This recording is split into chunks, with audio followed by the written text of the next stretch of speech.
안녕하세요. 정규분입니다.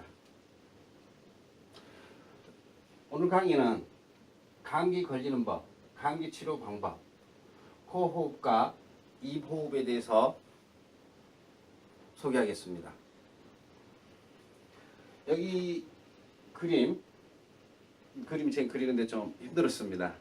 원래 그림을 제가 잘 못 그리는데, 자, 이 부분이 입을 벌리고 있는 상태의 그림입니다. 밑에가 혀고요. 그 다음에 위에 입을 벌린 상태의 목젖이 있죠? 그 상태에 그려놓은 건데요.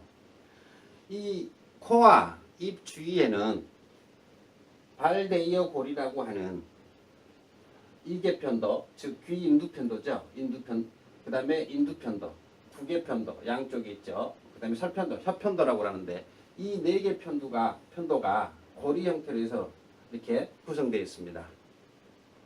이 빨간색 이계편도와 인두편도는 코에 공기가 들어왔을 때 공기 안에서 있는 이물질이랄지, 즉 바이러스, 먼지, 꽃가루 등을 제거하는 역할을 합니다.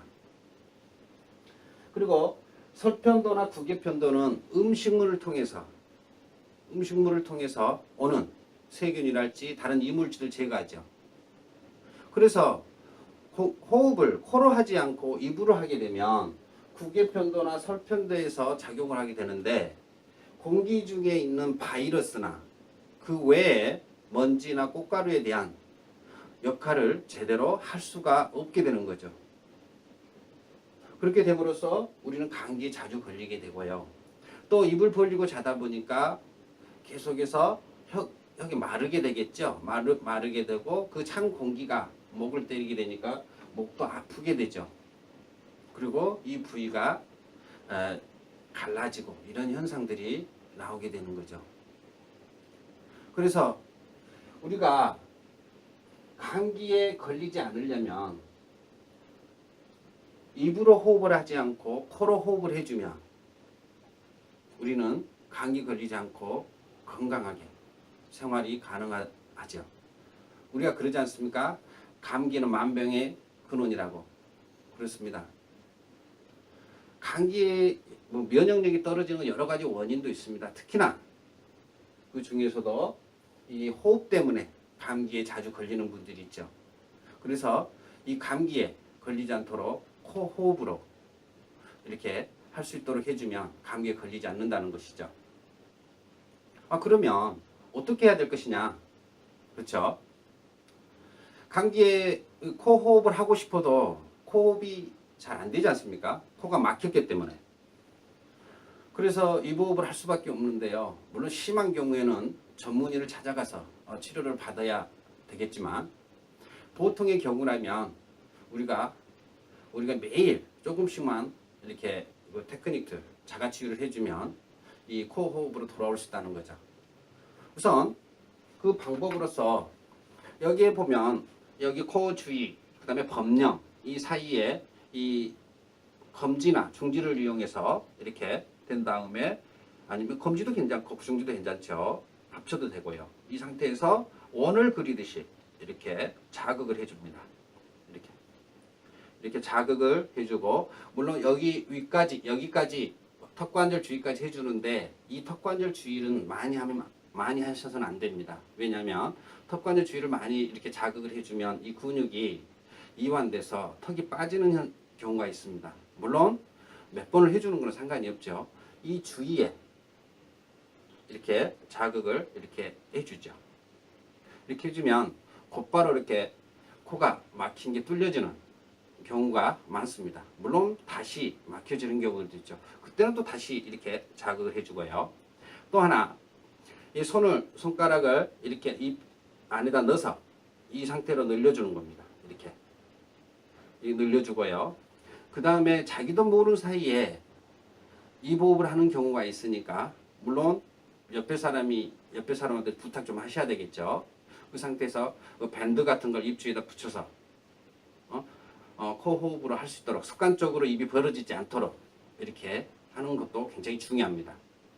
그 다음에는 또 이렇게 저작근, 소음근, 그러니까 웃음근 있죠. 이 근육들을 자극을 해주는 게 좋죠. 매일 아침에 일어나서 이렇게 웃어준다 할지. 예, 저도 매일 저희 이름이 정지문이잖아요. 그래 아침에 일어나서 이제 회사 출근하기 전에 반드시 지문아 고맙다, 건강하다 그래주고 반드시 이렇게 제가 웃어줍니다. 그런데 이제 이렇게 강의를 하다 보면 이렇게 얼굴이 근육이 긴장돼서 좀 어렵네요. 예. 그 다음에 그리고 나서 또 껌이나 이렇게 음식을 씹을 때 굉장히 중요하죠. 음식을 씹을 때는 좌우 양쪽으로 이렇게 씹어주는 경우가 있고요. 그 다음에 껌을 가끔 씹으셔서 좌우 균등하게 씹으셔서 이 근육 저작근이나 이 근육을 이렇게 단련을 시켜주면 이 코 막힌 게 많이 없어지죠. 그리고 그건 한 번에는 좀 힘들지만 계속해서 5분, 10분 매일 또 자주 해주시면 입 호흡이 코 호흡으로 바뀌어지죠. 그렇게 되면 감기에 잘 걸리지 않게 되고요. 그 아이들 같은 경우 이렇게 감기 걸리고 그러면 배가 굉장히 많이 아파지죠. 그거는 우리가 편도선이라는 게 외부의 바이러스 이물질들에는 1차 관문이거든요. 거기서 이렇게 쉽게 말하면 전쟁하고 있다는 겁니다. 방어하고 있다는 겁니다. 이 편도선이 붓는다는 것은 그 방어 기제거든요. 이 부위가 지금 외부의 침입자와 싸움하고 있다. 그리고 여기서 져버리면 그 바이러스들할지 이 균들이 배로 들어가죠. 그래서 내장 쪽에 약한 부위에 영향을 미치게 되죠. 그래서 복통이 생기거나 어떤 사람은 감기 걸리면 토하고 배가 굉장히 아픈 경우들이 많이 있죠. 그래서 우리가 입 호흡을 하지 않고 코 호흡만으로도 우리는 건강한 생활을 할 수가 있죠.